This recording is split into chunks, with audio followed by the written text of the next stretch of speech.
Bonsoir à tous, bienvenue dans votre journal. À la une ce soir, des mesurettes. La grogne des intermittents est loin d'un trapézé.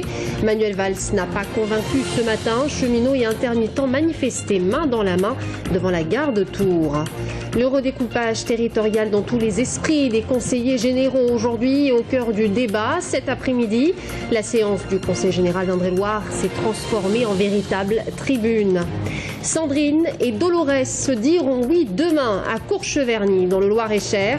Nous avons suivi les préparatifs du premier mariage gay sponsorisé de la région Centre. Bonsoir à tous. 10e jour de grève, la mobilisation des cheminots s'essouffle clairement. La suspension du mouvement a été votée dans plusieurs villes de France, comme c'est le cas à Tours, où près de 80 cheminots réunis ce matin en assemblée générale ont décidé d'interrompre la grève. En revanche, à Saint-Pierre-des-Corps, le mouvement se poursuit demain. Je précise que l'Assemblée nationale a terminé hier soir l'examen du texte sur la réforme ferroviaire qui fait débat. Les députés devraient voter mardi. Et puis un coup d'œil rapide sur le trafic pour vous dire que la circulation est normale à partir de demain entre Paris et Tours, 2 TGV sur 3 en interrégional.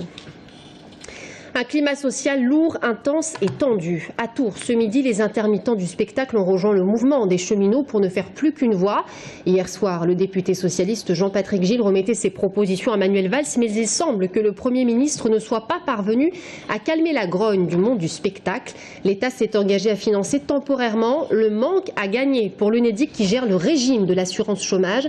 Des mesures contestées aujourd'hui par les intermittents. Camille Lemeur. Ce matin, l'heure était à la concertation pour les intermittents de Tours, assemblée générale à l'initiative de la CGT Spectacle. Objectif, décider des actions à mener après les annonces de Manuel Valls.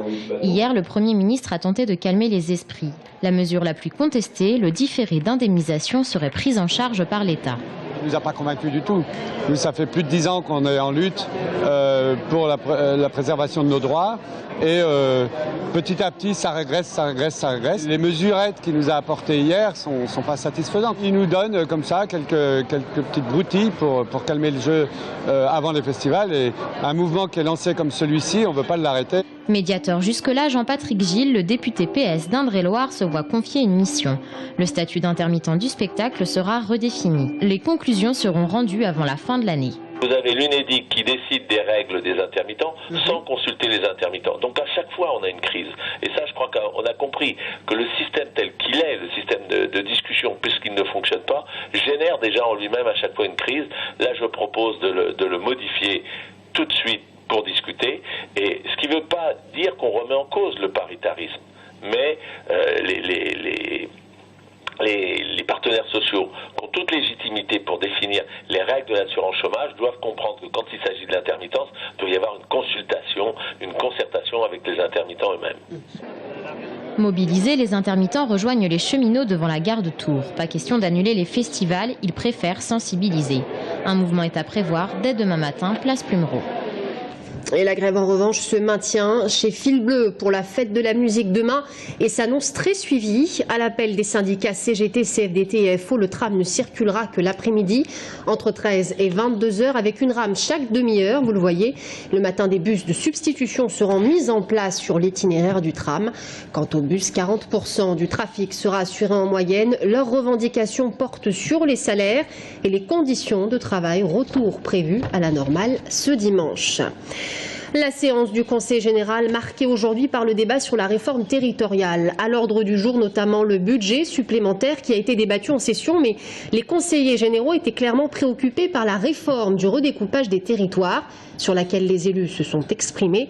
Suppression des départements, avenir du conseiller général. Le projet suscite encore beaucoup trop d'interrogations. Florent Carrière.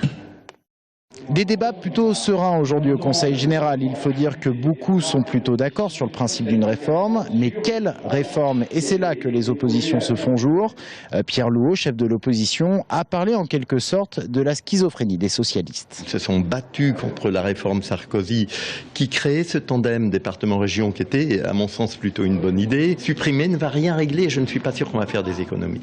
L'opposition, dont un bon nombre d'élus portaient aujourd'hui les autocollants que Claude Roiron avait fait un supprimée en 2010.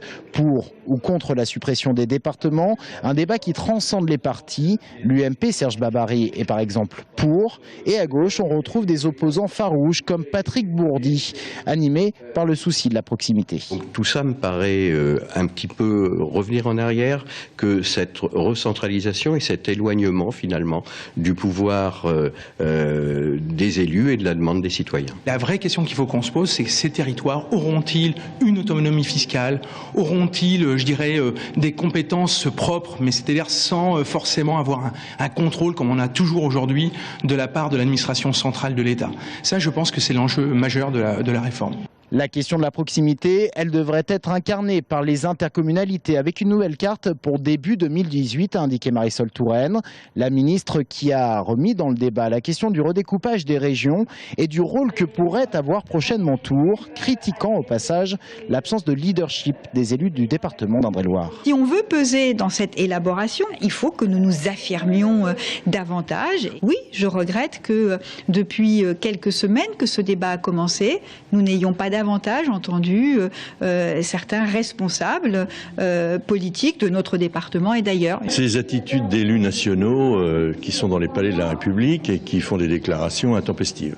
On ne peut pas se déclarer vouloir être la capitale d'une région dont on ne connaît pas les contours. Serge Babary qui aura néanmoins rappelé le rôle prépondérant que pourrait avoir Tours dans le cadre d'une grande région centre, Poitou, Limousin. À noter enfin le mea culpa gouvernemental en la personne de Marisol Touraine. Pour la ministre, réformer le scrutin cantonal avant même de parler de réforme territoriale fut pour elle une erreur. Et en marge de ce débat sur le redécoupage territorial, Claude Roiron faisait sa première apparition depuis son échec aux élections européennes. Celle qui fut présidente du Conseil général d'Indre-et-Loire était candidate le 25 mai dernier sur l'Eurocirconscription Nord-Ouest. Aujourd'hui, Claude Roiron se laisse le temps de la réflexion quant à l'étendue de son engagement politique. On l'écoute. J'ai été très bien accueillie, oui, en Normandie. Je me suis donnée jusqu'à la fin de 2014 pour réfléchir à ce que je ferais dans la vie publique, ou pas d'ailleurs. Et donc je le dirai en ce moment-là. Mais aujourd'hui, je suis à mon poste de conseillère générale. Beaucoup d'hypothèses sont ouvertes et qu'en tout cas, il ne faut jamais regarder le passé, mais se tourner résolument vers l'avenir. Les socialistes ont beaucoup de travail. On peut le faire ici, on peut le faire ailleurs, mais je crois qu'il faudra le faire de toute façon. On part à présent dans le Loir-et-Cher. À Courcheverny, demain, aura lieu le premier mariage gay sponsorisé de la région Centre. Un mariage sponsorisé, un concept relativement nouveau en France. En échange d'une publicité que les mariés s'engagent à faire le jour de leur mariage, des prestataires deviennent sponsors et offrent ainsi une aide financière. Demain, Sandrine et Dolores pourront ainsi se dire oui. Audrey Champigny. L'heure est au dernier préparatif pour Dolores et Sandrine. Après 12 ans de vie commune, 7 ans de Pacs et un petit Arthur de 2 ans et demi, elles vont enfin se dire oui, demain, devant le maire. Tout est quasiment préparé, mais il y a toujours des choses de dernière minute à faire. Donc un peu de tension quand même, un peu de... Légère. Vous êtes plutôt sereine pour ce mariage demain ? Oui. Ah, complètement. Le soleil est là, nos amis sont là. Tout ce qu'il faut. Tout ce qu'il faut. Voilà. Pour les deux futurs mariés, il s'agit bien sûr d'un acte d'amour, mais aussi et surtout pour que Dolores puisse adopter légalement leur fils. C'est plus un symbole, c'est plus une consécration, comment est-ce que vous le voyez ? Je dirais une finalisation de notre vie à deux, mais surtout le côté juridique pour permettre à Arthur d'avoir... de porter mon nom. Voilà. De pouvoir avoir deux mamans au même statut, quoi. Voilà. Et comme les deux femmes ont décidé de ne pas faire les choses à moitié, elles ont eu l'idée originale de faire sponsoriser leur mariage par des commerçants de Courcheverny. Ainsi, entre la pièce montée et le bouquet de la mariée offert, ou bien encore des réductions chez le traiteur, elles ont pu économiser 500 € sur un budget total de 3 000 €. Marie-Claude Hermelin, elle, n'a pas hésité une seule seconde. J'ai dit oui, tout simplement. C'est des filles que je connais depuis très longtemps. Donc j'ai dit c'est presque des amies. Bon, ça a été mes voisines. Je les ai connues il y a longtemps. Donc c'est pour ça. Je me suis pas posé la question pourquoi. Un mariage, une démarche d'adoption en cours. Sandrine et Dolores ne comptent pas s'arrêter là. Leur envie, pourquoi pas donner un petit frère ou une petite sœur à Arthur. I love you. En Indre-et-Loire, 17 accidents sur 73 impliqueraient des motards, des chiffres publiés par la préfecture pour le mois de mai. Un bilan sur lequel la gendarmerie et la fédération des motards d'Indre-et-Loire ne s'entendent pas. Romain Delville. Le constat routier est amer pour les motards. Un quart des accidents de la route implique un motocycliste en Indre-et-Loire. À la fédération des motards en colère, c'est surtout un problème d'éducation à la route. Au moment de passer notre permis, si on avait pendant 1 heure l'obligation de rentrer dans une cabine de camion et voir quelles sont les problématiques d'un routier, se mettre au poste de conducteur d'un bus, monter sur une moto, on se rendrait compte que la conduite est différente et on comprendrait un peu mieux les problématiques de chaque usager. Autre constat dressé par la gendarmerie cette fois, c'est que 2 fois sur 3, la responsabilité du motard est engagée. C'est pourquoi elle organise des stages dans l'année à base de parcours de maniabilité, d'exercices de freinage et de parcours encadrés par les gendarmes. Le motard civil va passer devant la rame, entre guillemets, et va appliquer cette même trajectoire de sécurité. Et ensuite, il sera débriefé sur la position sur la moto, la position sur la chaussée, comment on aborde une courbe à droite, comment on aborde une courbe à gauche et comment on aborde une enfilade de courbes. Voilà. En ayant toujours à l'esprit d'anticiper son propre comportement, mais surtout, je dis bien, d'anticiper le comportement des usagers. Car responsable ou pas, c'est toujours le motard qui paye le plus lourd tribut lors d'un accident.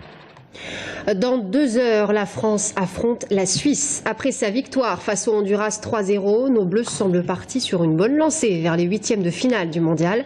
À Montlouis-sur-Loire, les amateurs du ballon rond préparent aussi leur Coupe du Monde. Près de 300 enfants sont attendus ce week-end. Cet après-midi, une équipe de La Réunion arrivée sur place pour suivre leurs idoles à la télé ce soir. Bastien Mathieu. Pas de doute que vous serez encore nombreux à suivre ce match de l'équipe de France ce soir contre la Suisse. L'équipe du CS Saint-André n'échappe pas à la règle. Arrivée tout droit de La Réunion, la quinzaine de jeunes participent ce week-end à la Coupe du Monde amateur de Montlouis. Âgés de 12 et 13 ans, tous ont des étoiles dans les yeux quand on leur parle du vrai mondial, celui des grands, celui du Brésil. Et c'est en grand connaisseur qu'ils donnent leur avis sur le favori pour la victoire. En bon supporter des Bleus, ils voient pratiquement tous la France aller au bout.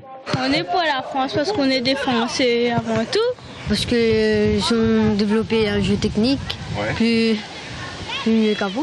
En ce moment, ils ont des bons joueurs, marquent le but, fait le jeu.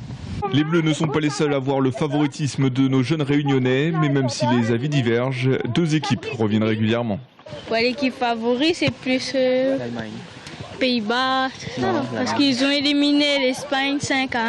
L'Allemagne.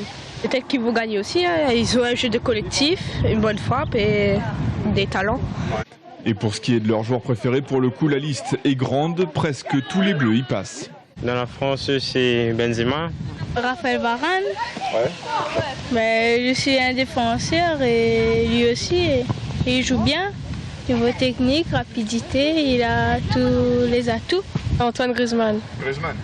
Benzema. Ou Paul Pogba. Ou Matuidi ou tout le monde. Vainqueur 3-0 au premier match face au Honduras, les Bleus s'attaquent à la tête de série de la poule, la Suisse. La France reste favorite aux yeux de nos jeunes supporters. Coup d'envoi du match à 21h.